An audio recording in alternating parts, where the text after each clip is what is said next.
Сейчас, внучок, мы с тобой на Красной площади, в сердце Москвы и всей России.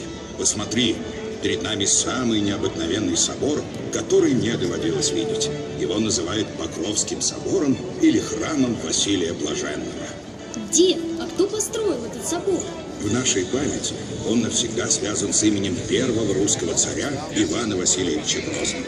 Накануне очередного военного похода царь решил заручиться помощью небесных сил и пообещал построить храм в случае победы. В те времена на Руси в честь выдающихся событий воздвигали не памятники, а церкви. И был поход на непокоренные казанские земли. И была победа.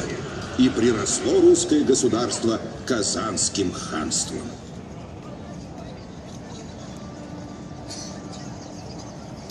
В память об этом ровно 460 лет назад и был заложен собор Покрова Пресвятой Богородицы. Почему же один собор выглядит как целый город церквей? Так задумали заказчики храма, царь и митрополит Макарий. 9 самостоятельных церквей на едином основании создавали образ Града Небесного Иерусалима, как будто сошедшего с горних высей на московскую землю. Наверное, долго строили. Царский заказ исполнили быстро, за 6 лет, несмотря на то, что в распоряжении мастеров были лишь простые инструменты. В 1561 году собор осветили. Первое время он был самым высоким зданием в Москве. А кто был архитектором этого чуда? Поначалу думали, что иностранец, но столетия назад в древних книгах прочли, что это были русские мастера Постник и Барма. Сейчас ученые вновь говорят, что без иноземных зодчих здесь не обошлось.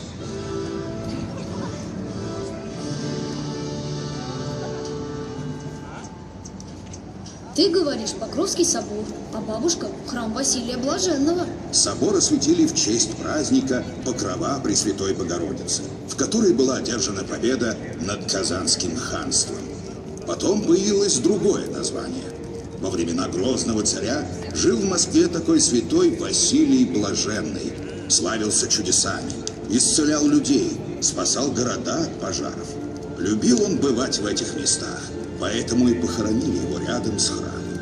Позже на этом месте пристроили к собору 10-ю церковь.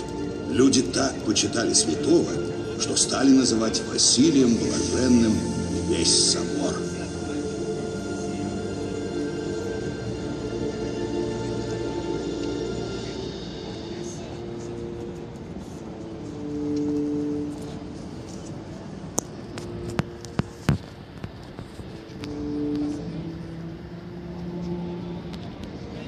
И тогда собор был такой же, как сейчас. Собор, внучок, как человек, с годами менялся. В те времена Москва часто горела, страдал и храм. Но каждый раз он возрождался, как птица Феникс. Его ремонтировали, добавляя что-то новое. В 17 веке появилась нынешняя колокольня. Своды над открытым ранее гульбищем, а над лестницами выросли шатровые крыльца. Тогда же впервые стены собора были расцвечены.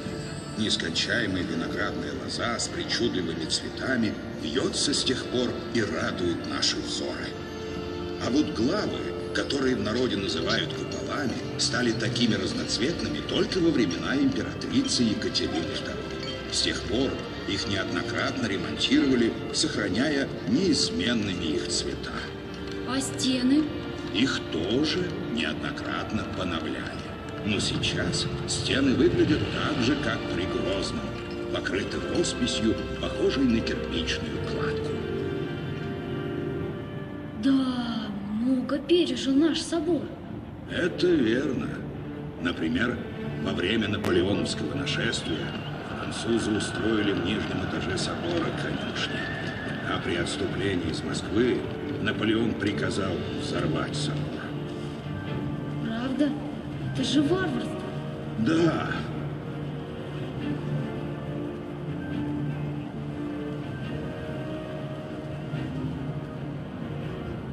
Ну, говорят, случилось чудо. Это Богородица помогла.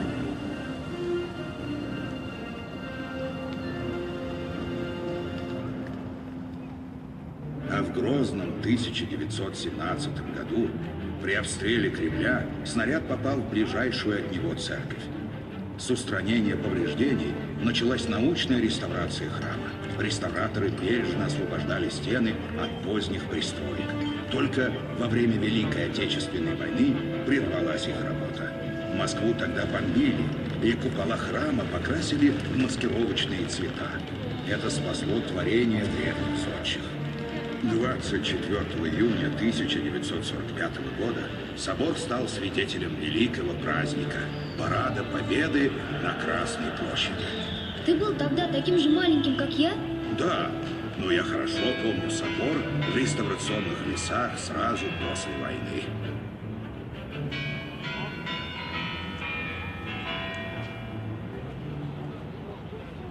Еще помню, как в 1990 году, после 60 лет молчания, зазвонила его колокольня.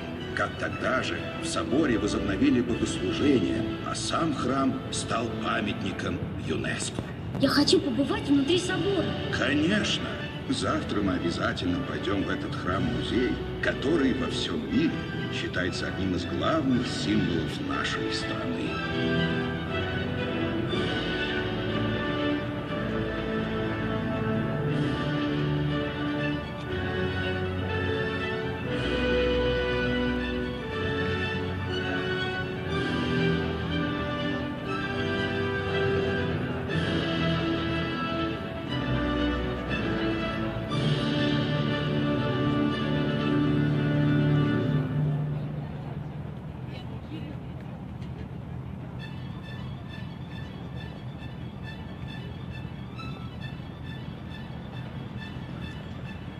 Now, grandson, we're on Red Square, the heart of Moscow and of all Russia. Look, here is the most unique cathedral I've ever seen. It's called the Pokrovsky Cathedral, or St. Basil's Cathedral. Grandpa, who built the cathedral? In our memory, it will forever be associated with the name of the first Russian Tsar, Ivan the Terrible. On the eve of his next military campaign, he decided to enlist the help of heavenly forces, promising to build a church if he won. In those days in Russia, they didn't erect monuments in honor of outstanding events, but churches. The campaign was against the rebellious land of Kazan. It was victorious, and the Russian state grew by integrating the Kazan Khanate into its territory. In memory of that, the Cathedral of the Mantle of Our Lady was erected 460 years ago. Why does this cathedral look like a grouping of churches? That was the idea of the patrons of the church, of the Tsar himself, and the Metropolitan, Macarius. 9 independent churches on one single base formed an image of the heavenly city of Jerusalem, as if it had descended from the heavenly heights to the ground of Moscow. I guess it took them ages to construct. The royal order was executed very quickly, and it was built within 6 years, despite the fact that the artisans had only very simple tools. The cathedral was consecrated in 1561, at which time it was the tallest building in Moscow. And who was the architect of this miraculous building? Initially, it was thought to have been built by a foreigner. But in the antiquated books of 100 years ago, it was written that it had been designed by the Russian masters, Puslik and Baron. Nowadays, scholars again say that foreign architects were also involved.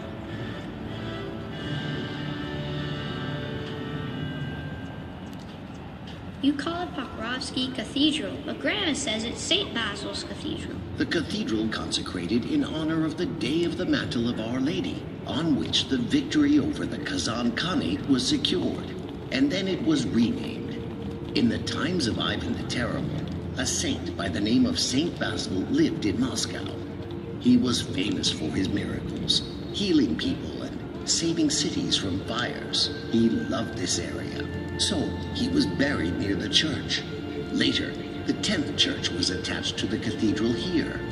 The people so revered this saint that they started calling the whole cathedral St. Basil's.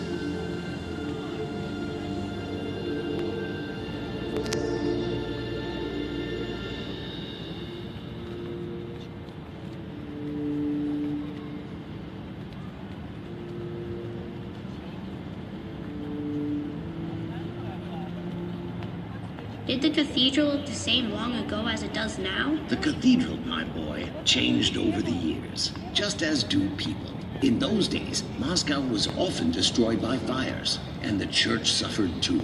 But each time, it rose like the phoenix. It was repaired and given new additions. The current bell tower appeared in the 17th century. Arches were raised over the formerly open promenade, and a tent porch over the stairs. At the same time, the walls of the cathedral acquired color for the first time. An endless flowered vine has been whimsically crawling across them since then, and still pleases our eyes. And the peaks, which are better known as domes, only became so colorful during the reign of Empress Catherine II. Since then, they have been repeatedly repaired, keeping their colors intact. And the walls? They have also been repeatedly refurbished. But now the walls look the same as they did in the times of Ivan the Terrible, covered with paintings similar to the brickwork. Yeah, our cathedral has experienced a lot. That's right. For example, during the Napoleonic invasion, the French placed stables on the ground floor of the cathedral. And during the retreat from Moscow, Napoleon ordered the cathedral to be blown up. Really? That's barbaric. Yes.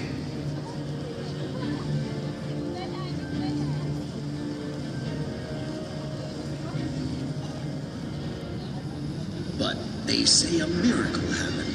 This is Our Lady. She helped.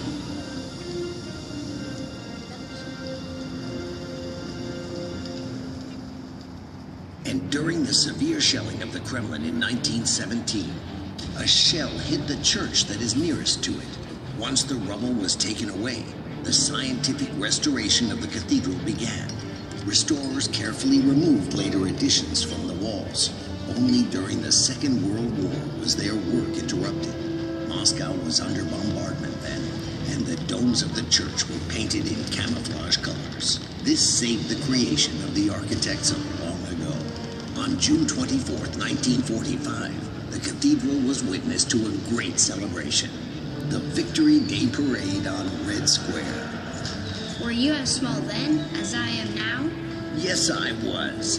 But I well remember the cathedral undergoing restoration immediately after the war.